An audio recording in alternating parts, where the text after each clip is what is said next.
यह अन्यत्र बताया गया है कि परलोक का दूरी से कुछ भी संबंध नहीं है। क्ष किरणें, एक्स रेज, ठोस पदार्थों को चीरती हुई पार हो जाती हैं। हमें दीवार का पर्दा तोड़ना मुश्किल मालूम पड़ता है, पर क्ष किरणों के लिए ये पर्दा कुछ नहीं के बराबर है। गर्मी और सर्दी का प्रभाव बहुत अंशों में बाहरी प्रतिबंधों को तोड़कर भीतर चला जाता है। इसी प्रकार सूक्ष्म तत्वों के लिए स्थूल वस्तुओं के कारण कुछ बाधा नहीं पड़ती। हवा का समुद्र पृथ्वी के चारों ओर भरा हुआ है, पर हम उसे चीरते हुए जहां फिरते हैं, हमें वह भान भी नहीं होता कि हम हवा के बीच में इसी प्रकार भाग दौड़ कर रहे हैं जैसे पानी में मछली। संभव है कि मछली भी पानी में ऐसे ही स्वतंत्र घूमती हो जैसे हम हवा के समुद्र में घूमते हैं।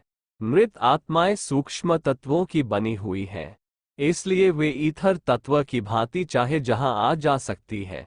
उसके निवासी स्वेच्छानुसार चाहे जहां भूमि, जल, पर्वत, ग्रह, नक्षत्र आदि के बीचों बीच या ऊपर नीचे भी रह सकते हैं और अपने रहने के लिए सब प्रकार की सुविधाएं वहां उत्पन्न कर सकते हैं।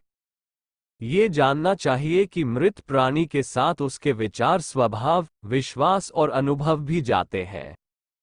घरों में रहने, कपड़े पहनने, भोजन करने आदि की क्रियाएं जीवित मनुष्यों को जीवन भर करनी पड़ती हैं, इसलिए उनके यह विश्वास सुदृढ़ हो जाते हैं। ये बात एक साधारण मनुष्य के विचारों के बाहर की है कि कोई मनुष्य बिना घर, वस्त्र और भोजन के भी रह सकता है। जैसे विश्वासों के कारण सूक्ष्म शरीर और इंद्रियां उत्पन्न हो जाती हैं, वैसे ही विश्वासों के आधार पर परलोकवासी के लिए गृह, वस्त्र, आहार विहार की भी व्यवस्था हो जाती है। वे समझते हैं कि हम घरों में रहते हैं, कपड़े पहनते हैं और भोजन करते हैं। ये सब पदार्थ उनकी भावना स्वरूप होते हैं। यदि कोई परमहंस सन्यासी निर्जन वन में वस्त्र रहित और कंद मूल फल खाकर निर्वाह करता हो तो उसका परलोक भी वैसा ही होगा। भूत प्रेत किन्हीं विशेष स्थानों पर ठहर जाते हैं, किंतु साधारण क्रम के अनुसार चलने वाले प्राणी स्थान संबंधी बंधन में नहीं बंधते। वे एक स्थान पर रहते हैं, किंतु वह स्थान चाहे जहां एक हो सकता है। स्त्री और पुरुष का लिंग भेद बना रहता है। विश्वासों के आधार पर यह भी निर्भर है, जो पुरुष स्त्री भावना का आचरण करते हैं या जो स्त्रियां पुरुष भाव को हृदयंगम करती हैं, वे कुछ काल नपुंसक की दशा में रहकर लिंग परिवर्तन कर लेते हैं और अगला जन्म परिवर्तित भावना के अनुसार होता है। यह अपवाद है। साधारणतः लिंग परिवर्तन करने की किसी जीव की रुचि नहीं होती।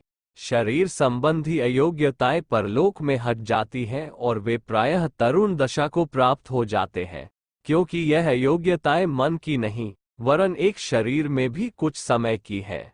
इसलिए इन शारीरिक अयोग्यताओं का मन पर अधिक प्रभाव नहीं पड़ता। परलोक में इच्छा करने पर कोई जीव किन्हीं दूसरे जीवों से मिल भी सकता है। इच्छा होने पर ही वे दूसरे परलोकवासी दिखाई देते हैं और उनसे विचार परिवर्तन करना संभव होता है। यह मिलन दो चेतनाओं का मिलन होता है। विचारों का आदान प्रदान ही हो सकता है। शरीर कोई किसी का नहीं देखता, क्योंकि परलोकवासियों के सूक्ष्म शरीर वास्तव में देखने योग्य नहीं होते। घर, कपड़े, भोजन आदि की हर जीव की अपनी कल्पना होती है, उसका देखना भी दूसरे के लिए कठिन है। स्वर्ग नरक के दुहक सुख का दूसरा परिचय पाते हैं, पर यह नहीं देख सकते कि वह कुंभीपाक नरक में पड़ा हुआ है या रौरव में स्वर्गवासी आत्माओं के शरीर में एक प्रकार का तेज होता है, जिससे उनके सुखी होने का परिचय मिलता है। पर यह जानना कठिन है कि वह हूर गिरमाओं को जन्नत में है या सुरपुरी में, क्योंकि यह सब भी अपनी अपनी स्वतंत्र कल्पनाएं हैं। दृश्य वस्तु इनमें से कुछ भी नहीं। मृतात्माएं एक दूसरे से कह सुन सकती हैं, पर उनके लिए ये कठिन है कि दुहक सुख में भी हिस्सा बांट सके। कुछ आत्माएं अपने पूर्व परिचितों मृतकों के साथ रहना पसंद करती हैं और उनका एक समुदाय बन जाता है। ऐसे समुदाय नीचे लोक में ही होते हैं। उच्च लोकवासी जन्म जन्मांतरों में आकर्षित प्राणियों के साथ अपने संपर्कों का ध्यान करते हुए इन भ्रम बंधनों की व्यर्थता को समझ जाते हैं और मोह जाल से दूर रहते हुए आत्मोन्नति का एकांत प्रयत्न करते हैं। आत्माएं किसी बाड़े में या किसी अन्य शासन के अधिकार में नहीं रहती, जीवों पर उनकी अंतरात्माओं का ही शासन होता है। श्राद्ध करने या स्मारक बनाने का पुण्य फल उनके करने वालों को ही प्राप्त होता है। ये दान पुण्य परलोकवासी की कुछ विशेष सहायता नहीं कर सकता, क्योंकि इन उदार कार्यों के करने में अपना कुछ हाथ थोड़े ही है। यह निश्चय है कि पुण्य फल का अदला बदला नहीं हो सकता, जो करता है वही भरता है। फिर भी परलोकवासी जब ये देखता है कि मेरे पूर्व संबंधी मेरे प्रति कृतज्ञता और उपकार के भाव प्रदर्शित कर रहे हैं, तो उसे संतोष होता है, और कभी उनके वश की बात हो एवं अवसर पाए तो उस उपकार भाव का किसी अदृश्य प्रकार से बदला चुकाते हैं।